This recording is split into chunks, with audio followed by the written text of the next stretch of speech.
Bonjour à tous et bienvenue dans cette nouvelle vidéo. Aujourd'hui, j'ai envie de te parler d'un sujet qui fait beaucoup débat dans les salles de profs de langue, les tâches finales. On nous demande de construire des séquences autour d'une tâche finale. Les manuels proposent des tâches finales. Les formations parlent de tâches finales. Et on nous apprend, moi en tout cas c'est la technique que je conseille, que les séquences doivent être construites uniquement dans l'objectif de réaliser cette fameuse tâche finale. Mais derrière tout ça, il y a une question essentielle que peu de gens osent poser. Est-ce qu'une tâche finale permet réellement d'évaluer le niveau de langue de nos élèves? La réponse, parfois oui, mais parfois non. Si c'était si simple, je ne vous proposerais pas cette vidéo. Et c'est précisément pour ça que je vais vous en parler aujourd'hui. Parce qu'à mon sens, il y a une confusion fréquente entre une activité motivante, une tâche actionnelle et une véritable évaluation linguistique. Et ces trois choses ne sont pas forcément identiques. Donc installe-toi confortablement et on va décortiquer tout ça ensemble. Tout d'abord, remettons les choses dans leur contexte. L'approche actionnelle qu'on nous demande d'utiliser en classe nous invite à faire utiliser la langue aux élèves dans des situations qui ont du sens, même si elles sont également artificielles. L'idée, elle est excellente. Au lieu d'apprendre du vocabulaire et de la grammaire pour apprendre du vocabulaire ou de la grammaire, les élèves utilisent la langue pour accomplir une mission. Par exemple, créer une publicité, préparer un voyage, réaliser une interview, organiser un événement, présenter une personnalité ou encore créer un guide touristique. Sur le papier, c'est extrêmement motivant. Et dans la pratique aussi. Parce que les élèves comprennent enfin pourquoi ils apprennent certaines structures. Ils voient l'objectif final. Ils savent où ils vont. Et ça donne souvent davantage de sens aux apprentissages. Donc soyons clairs, je suis totalement favorable aux tâches finales. Mais je pense qu'il faut être lucide sur ce qu'elles permettent réellement d'évaluer.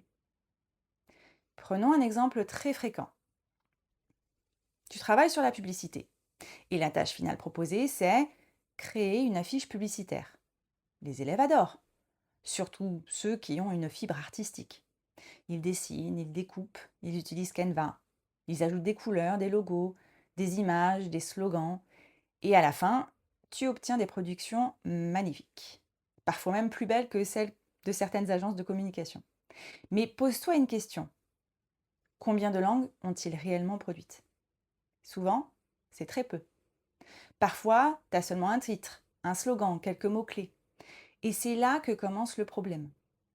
Parce que tu peux avoir un élève ultra créatif, très doué en dessin, très à l'aise avec les outils numériques, qui va passer une heure entière à se décider sur la palette des couleurs qu'il va utiliser et de la police, de la taille des titres.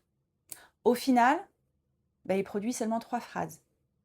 Et à côté de ça, tu as aussi un élève moins créatif, moins artiste, mais qui est capable d'écrire 15 lignes ultra riches, avec des structures complexes, des connecteurs logiques à gogo, qui va te faire un truc assez bateau que tu aurais pu faire en utilisant Paint dans les années 90.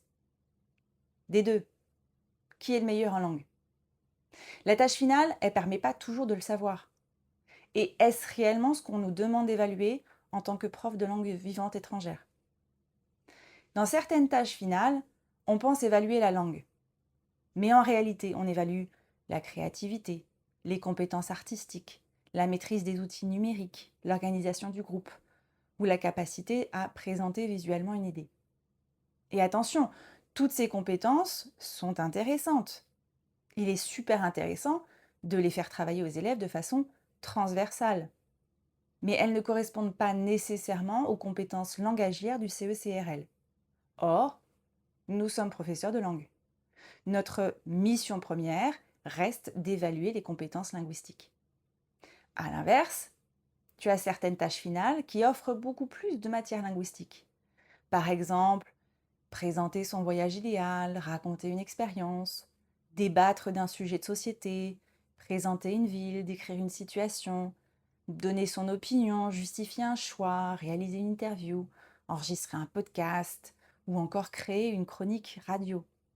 Ici, les élèves doivent produire du discours. Et plus il y a de discours, plus il devient possible d'évaluer la richesse lexicale, la correction grammaticale, la fluidité, la prononciation, la structure et la cohérence du discours, l'interaction. Autrement dit, la langue devient visible et donc évaluable. Personnellement, je pense qu'il ne faut pas opposer les deux. Les tâches artistiques ont leur place. Elles motivent énormément certains élèves. Elles valorisent des profils parfois en difficulté dans les activités plus académiques. Elles développent la créativité. Elles rendent les séquences plus engageantes. Le problème apparaît uniquement lorsqu'on veut leur faire porter tout le poids de l'évaluation. Parce qu'elles n'ont pas été conçues pour ça. Je préfère les considérer comme des activités de réinvestissement, des projets, des productions valorisantes, mais pas forcément comme l'unique preuve du niveau linguistique atteint. Et c'est là que j'en viens à un point parfois impopulaire. Les contrôles restent nécessaires. Oui, même dans une approche actionnelle. Pourquoi ? Parce qu'une tâche finale permet souvent d'évaluer la production, mais elle ne permet pas toujours d'évaluer la compréhension. Or, la compréhension représente une partie essentielle de l'apprentissage des langues. Donc, comment savoir si un élève comprend un document écrit ? Comment savoir s'il comprend un audio ? Comment savoir s'il sait repérer une information implicite ? Ou comment savoir s'il comprend un locuteur natif ? Une affiche ou une vidéo réalisée en groupe ne répond pas à ces questions. C'est pourquoi les évaluations de compréhension restent indispensables. Elles apportent des informations complémentaires et souvent beaucoup plus objectives. Si je devais construire une séquence idéale d'évaluation, voici ce que je ferais. Premièrement, une tâche finale motivante, pas forcément très académique. Quelque chose qui donne envie, qui fasse sens, qui permette de réinvestir. Deuxièmement, une évaluation de compréhension écrite ou orale pour mesurer ce que l'élève comprend réellement. Troisièmement, une évaluation d'expression plus classique, écrite ou orale, avec suffisamment de discours produits pour pouvoir observer les compétences linguistiques. Avec ce système, on obtient une vision beaucoup plus complète du niveau réel de l'élève. Par contre, attention, il n'est pas question de faire 3 évaluations à la fin de chaque séquence, pas du tout. Mais je te suggère d'alterner. Et évaluer toutes les compétences langagières, c'est souvent oublié. Le CECRL ne demande pas aux élèves de fabriquer des affiches. Il ne leur demande pas de réaliser des diaporamas. Il ne demande pas de créer des logos.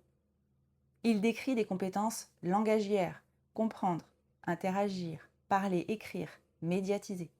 Notre mission est donc d'observer ces compétences. Les projets sont des moyens, pas une fin en soi. Si je devais résumer cette vidéo en une phrase, une tâche finale motivante n'est pas toujours une tâche finale évaluable. Les projets artistiques ont énormément de valeur. Ils motivent, ils donnent du sens, ils développent la créativité.